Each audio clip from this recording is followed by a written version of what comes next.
Cyber security में हर week एक नई वर्नेबिलिटी सामने आती है, लेकिन आज हम बात करेंगे एक फ्रेश सीरीज CEV 2025412336। ये सिर्फ एक रैंडम बग नहीं है, बल्कि एक ऐसा फ्लॉ है जो अटैकर को सिस्टम का पूरा कंट्रोल देने की कैपेसिटी रखता है। चलो इसको सिंपल शब्दों में ब्रेक डाउन कर। ये सीवी क्या है, कैसे काम करती है और आपको इससे बचने के लिए क्या करना चाहिए। वीडियो स्टार्ट करने से पहले अगर आपको इस टाइप का कंटेंट अच्छा लगता है तो सब्सक्राइब करके मुझे अपना सपोर्ट जरूर दिखाएं। Part 1, what is CVE 2025412336। सबसे पहले बेसिक्स क्लियर करते हैं। CEV का मतलब है कॉमन वर्नेबिलिटीज एंड एक्सपोजर। ये बेसिकली एक यूनिवर्सल आईडी सिस्टम है जिसमें हर सिक्योरिटी फ्लॉ को एक यूनिक नंबर असाइन हो। सोचो जैसे गाड़ी का रजिस्ट्रेशन नंबर होता है, वैसे ही हर नई वर्नेबिलिटी को अपना CVE नंबर दिया जाता है। इससे researcher, security team, companies world wide easily communicate कर पाते हैं कि कौन सा बग किस सॉफ्टवेयर में और कितना डेंजरस है। अब स्पेसिफिकली बात करते हैं CVE 2025412336 की। ये critical remote code execution vulnerability है। रिमोट कोड एग्जीक्यूशन का मतलब सिंपल शब्दों में, कोई अटैकर आपके सिस्टम में अपने प्रोग्राम चला सकता है बिना आपकी परमिशन के, बिना आपके सामने आए। Very simple. आप इमेजिन करो आप अपने कंप्यूटर पे काम कर रहे हो और बैकग्राउंड में कोई और बंदा मलिशियस कोड रन कर रहा है। यही इस वर्नेबिलिटी का पावर है। और जो बात इसे ज्यादा खतरनाक बनाती है वो है ये एक वाइडली यूज सॉफ्टवेयर में पाया है। मतलब ये सिर्फ एक छोटी कंपनी को इम्पैक्ट नहीं करता, बल्कि पोटेंशियली मिलियंस ऑफ यूजर्स को रिस्क में डालता है। अगर टाइमली पैच अप्लाई नहीं हुआ तो एक नॉर्मल यूजर के सिस्टम से लेके इंटरप्राइज लेवल के सर्वर्स तक सब कॉम्प्रोमाइज हो सकते हैं। सो शॉर्ट में समझ लो ये CV ऐसी वर्नेबिलिटी है जो अगर एक्सप्लॉइट हो जाए तो अटैकर के पास आपके सिस्टम का पूरा रिमोट कंट्रोल आ जाएगा। अब यार इसको थोड़ा टेक्निकल टर्म्स में भी देख लेते हैं। Part 2, technical breakdown. अब थोड़ा टेक्निकल डिटेल्स में जाते हैं, लेकिन सिंपल वर्ड। CEV 2025412336 बेसिकली एक इनपुट वैलिडेशन फ्लो है। इनपुट वैलिडेशन का मतलब होता है जब भी सॉफ्टवेयर किसी यूजर से डेटा रिसीव करता है, जैसे एक फॉर्म, नेटवर्क रिक्वेस्ट या कोई फाइल, उस डेटा को प्रॉपर्ली चेक करना चाहिए कि वो एक्सपेक्टेड फॉर्मेट में है या फिर नहीं। अगर सॉफ्टवेयर ये चेक स्किप करे या गलत इंप्लीमेंट करे तो अटैकर उस गैप का फायदा उठा लेता है। और अगर थोड़ा और गीकी डिटेल में समझे तो ये बग बफर हैंडलिंग के वक्त ट्रिगर होता है। जब इनपुट का साइज या स्ट्रक्चर सॉफ्टवेयर के असम्पशन के अकॉर्डिंग नहीं होता, तब ओवरफ्लो या फिर out of bounds condition create हो जाती है। इस कंडीशन में अटैकर का मलिशियस कोड सॉफ्टवेयर के एग्जीक्यूशन फ्लो में घुस जाता है। एक बार कंट्रोल मिल गया तो अटैकर चाहे सिस्टम कमांड्स रन करे, मालवेयर ड्रॉप करे या बैकडोर ओपन करे, सब पॉसिबल हो जाता है। चलो एक एग्जांपल से समझ। सॉफ्टवेयर इनपुट को एक गेस्ट की तरह ट्रीट कर। नॉर्मल गेस्ट पोलाइटली बिहेव करता है, लेकिन अगर कोई गेस्ट रूल तोड़कर घर का कंट्रोल ले ले तो वही एक्सप्लॉइटेशन होता है। यहाँ गेस्ट है अटैकर का क्राफ्टेड इनपुट। एक छोटा सा रिकैप। ये वर्नेबिलिटी एक इनपुट वैलिडेशन वीकनेस है जो अटैकर को बिना एक्सेस के सिर्फ नेटवर्क के थ्रू सिस्टम पे अपना कोड रन करने की पावर देती है। Part 3, impact of exploitation. अब मान लो अटैकर इसको एक्सप्लॉइट कर लेता है तो उसके बाद पिक्चर कैसी दिखेगी। Number 1, full system compromise. Attacker के पास पूरे सिस्टम का कंट्रोल आ जाता है। मतलब वो सॉफ्टवेयर अनइंस्टॉल करे, नया मालवेयर इंस्टॉल करे, बैकग्राउंड में क्रिप्टो माइनर चलाए या रैनसमवेयर ट्रिगर करे, सब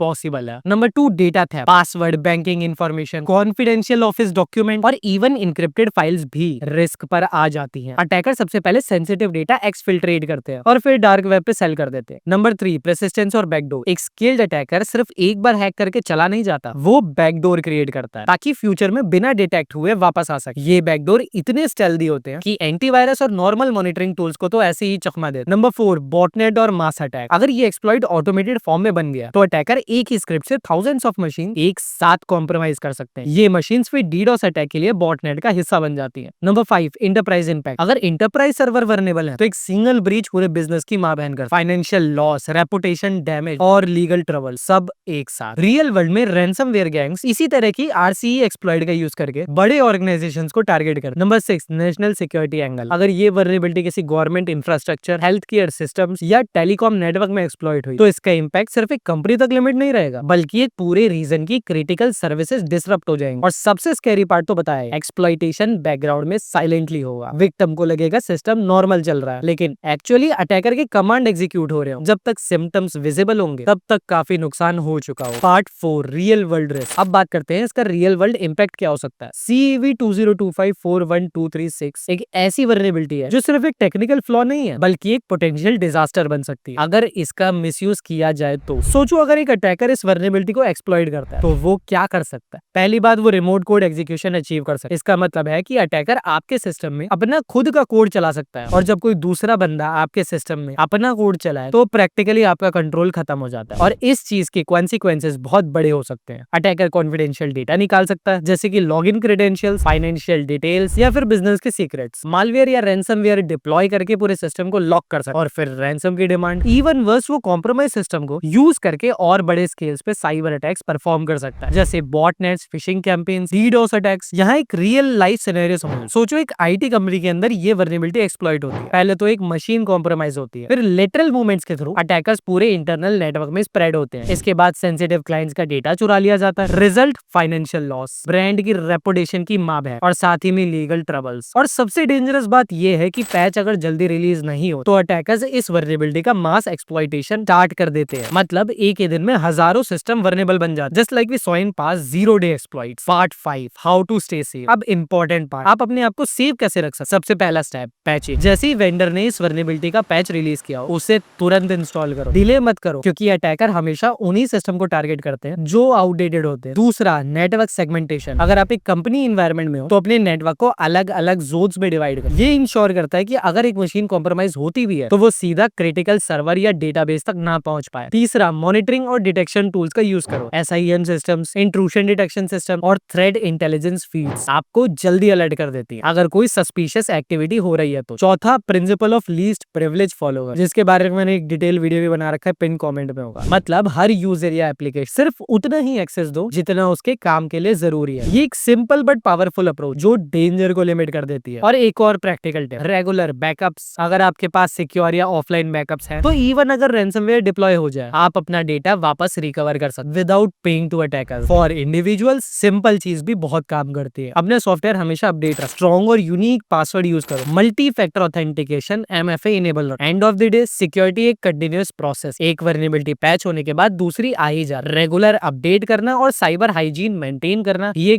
बेस्ट डिफेंस है। Part 6, future outlook. अब बात करते हैं एक फॉरवर्ड लुकिंग पर्सपेक्टिव, यानी हम इस CV से क्या सीख सकते हैं और फ्यूचर में साइबर सिक्योरिटी का लैंडस्केप कैसा दिख रहा है। सबसे पहली चीज, वर्नेबिलिटी आती रही, हर नए सॉफ्टवेयर अपडेट के साथ नए फीचर्स आते हैं और उनके साथ आते हैं नए बग्स। मतलब देखा जाए तो साइबर सिक्योरिटी एक रेस है। एक तरफ डेवलपर और सिक्योरिटी टीम्स वर्नेबिलिटीज को पैच करती हैं और दूसरी तरफ अटैकर्स उन्हें एक्सप्लॉइट करते हैं। इस CV ने एक चीज क्लियर कर, proactive security is the only way forward. मतलब हमें सिर्फ पैच रिलीज होने का वेट नहीं करना चाहिए, instead thread modelling, penetration testing और रेगुलर ऑडिट्स को अडॉप्ट करना चाहिए ताकि ऐसे फ्लॉज जल्दी पकड़े जा सके। दूसरा ट्रेंड जो हम देख रहे हैं वो है ऑटोमेशन और AI इन सिक्योरिटी। अटैकर AI यूज करके फास्टर एक्सप्लॉइट डेवलप कर रहे हैं, तो डिफेंडर्स भी AI ड्रिवन डिटेक्शन और ऑटोमेटेड पैच मैनेजमेंट का यूज करें। तीसरा, सप्लाई चेन अटैक और भी ज्यादा कॉमन हो। मतलब एक लाइब्रेरी, एक प्लगइन या कोई थर्ड पार्टी ऐप वर्नेबल है तो उसका इंपैक्ट हजारों ऑर्गेनाइजेशंस तक पहुंच सकता है। इसीलिए जीरो ट्रस्ट आर्किटेक्चर और वेंडर रिस्क मैनेजमेंट बहुत जरूरी है। एक और चीज जो इस CV से हाईलाइट होती है, कोलैबोरेशन। जब एक नई वर्नेबिलिटी आती है तब रिसर्चर्स, वेंडर्स, सिक्योरिटी कम्युनिटीज मिलकर एक इकोसिस्टम बनाते हैं जिसमें रिस्पॉन्सिबल डिस्क्लोजर होता है, पैचेस रिलीज होते हैं और अवेयरनेस स्प्रेड होती है। ये कल्चर और स्ट्रॉन्ग होना चाहिए वरना अटैकर की एडवांटेज हमेशा ज्यादा रहेगी। और फाइनली, साइबर अवेयरनेस। चाहे आप एक एंड यूजर हो या एक एंटरप्राइज, अवेयरनेस और ट्रेनिंग ही सबसे इंपॉर्टेंट शील्ड है। जब तक लोग समझ नहीं पाते कि एक वर्नेबिलिटी का इंपैक्ट ना बड़ा हो सकता है तब तक एक्सप्लॉइटेशन रोकना मुश्किल है। तो फ्यूचर आउटलुक सिंपल है, वर्नेबिलिटीज आएंगी, पैच आएंगे, लेकिन अगर हम प्रोएक्टिव और कोलैबोरेटिव अप्रोच अडॉप्ट करें तो हम अपने सिस्टम और डेटा को ज्यादा सिक्योर बना सकते हैं। तो ये था CEV 2025-41236 का फुल ब्रेकडाउन। क्या है, कैसे काम करता है, इसका इम्पैक्ट और आपको क्या करना चाहिए। अगर आपको ये ब्रेकडाउन यूजफुल लगा हो तो लाइक करें, इस चैनल को सब्सक्राइब करना ना भूलें क्योंकि अगला CEV कभी भी आ सकता है और नॉलेज ही आपकी बेस्ट डिफेंस है। बाय।